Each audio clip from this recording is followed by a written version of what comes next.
Hey everybody, I am Sarah. Welcome back to Overkill Reviews. So I've been busy as per usual. Tonight I am gearing up to DJ a show featuring Morbid Saint, so I highly recommend that if you live in Toronto that you head out to the gig. It's gonna be kick-ass and it's at Coalition TO. So, you know the drill.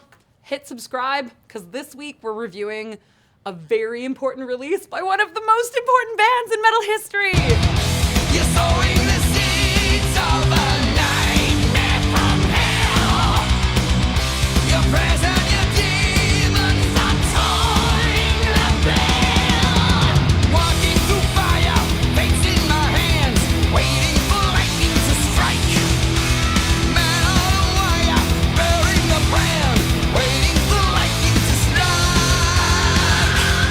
Lightning to strike. That's right, guys. I get to review the 18th studio album by the legendary Judas Priest. It's called Firepower, and it's out today via Sony Music.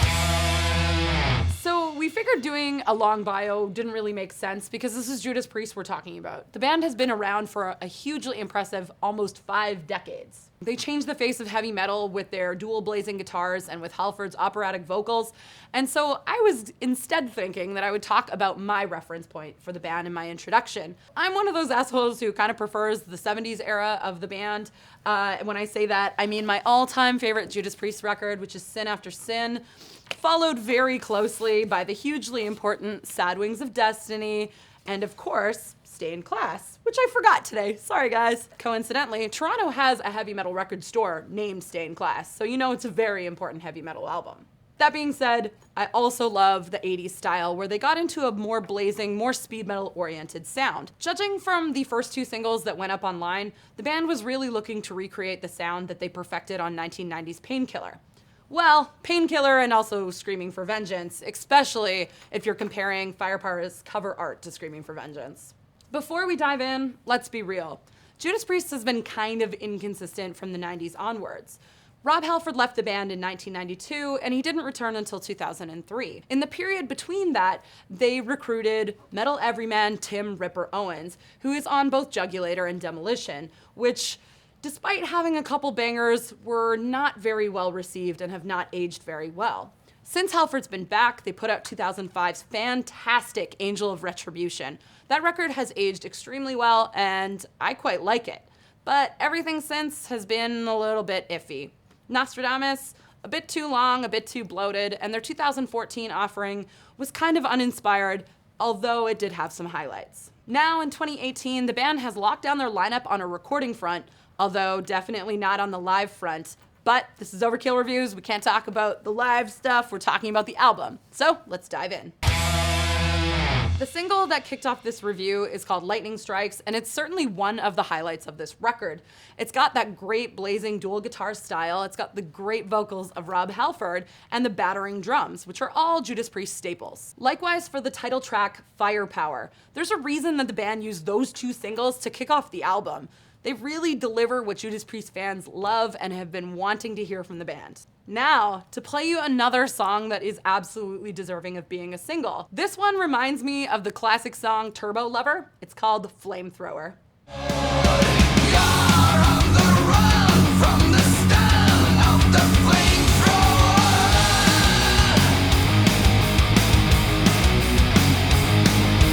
Sealing your fate, incinerate by the flamethrower. The Judas Priest staple, a hella sing-alongable chorus. Because of that really sing-along quality, this track also reminds me of Hellbent for Leather. Later on in the album is my favorite track, which is called Traitor's Gate, and it's not because, well, not entirely, because the intro sounds like it was pretty much lifted exactly from Manowar's battle hymns. Forgive me for my sins. I meant no harm to you. So let the X-Men fall to justify what I began.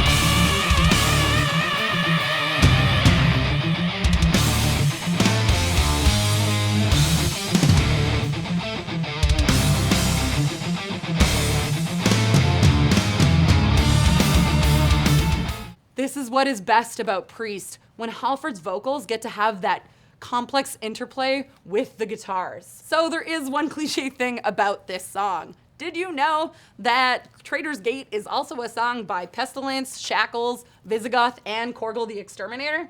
It's also the name of a really sick new wave British heavy metal band. But I digress. There's lots of great things going on here. Firepower contains a lot of fist-pumping bangers and is consistently strong. And I have to give some credit here to Richie Faulkner, who took on more of the writing duties alongside his bandmates, Rob Halford and Tipton. That said, despite all the good things, there are a couple not so good things. Let's talk about what they are.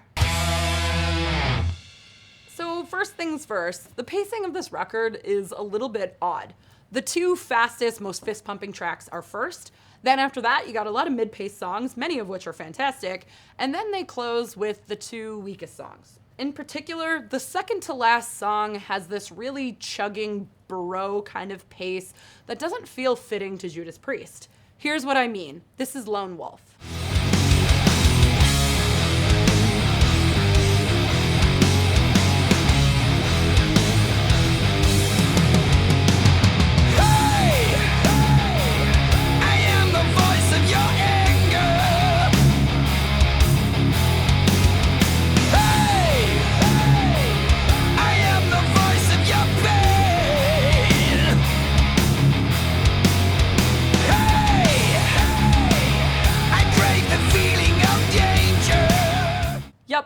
Not a fan of this overall style for Judas Priest, but does it really affect the overall quality of the record? Let's talk about that. Spoiler alert, it doesn't. All right, guys, I'm calling it. This is the best Judas Priest album since fucking Painkiller. How good is that? That being said, some metal elitists, and I'm talking directly to my friends right now, are going to say that this is Painkiller by the numbers.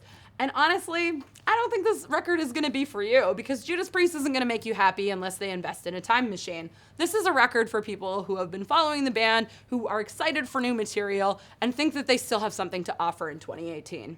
For all those reasons, I'm giving this album 4 out of 5 skulls here on Overkill Reviews. Don't forget to subscribe, head over to BangerTV.com to submit your own skull rating, and maybe you could leave a comment about this kick-ass Judas Priest vision board that you see right beside me. So before you head out, we've got some records of note to mention. First up is the 8th studio album by Between the Buried and Me. That one is their first for Sumerian Records, and it's called Automata 1. Other than that, we've got the 14th studio album from industrial metal band Ministry. This one is called Americant, and it's out today on Nuclear Blast Records. And now for my favorite part, my own personal recommendations. First up, we've got Haunt. They are an American traditional heavy metal band. Their new EP was pressed on vinyl, released by Shadow Kingdoms. It's out today. Another great record that recently came out is Chevalier. Sorry if that's incorrect. They put out their second EP called Chapitre 2, and it's out now. Finally, Toronto's weirdo thrash metal band Cell Phone. It's called Sinister Realities, and it's a whopping weird little fucked up package, and I highly recommend it. Thanks for watching Judas Priest Week here on Banger TV. And we hope you like everything that we did, including the reaction videos, although some of you were like this. You were the chosen one! It was said that you would destroy this sin, not join them! That's everything. I'm gonna go home and listen to some Sin After Sin.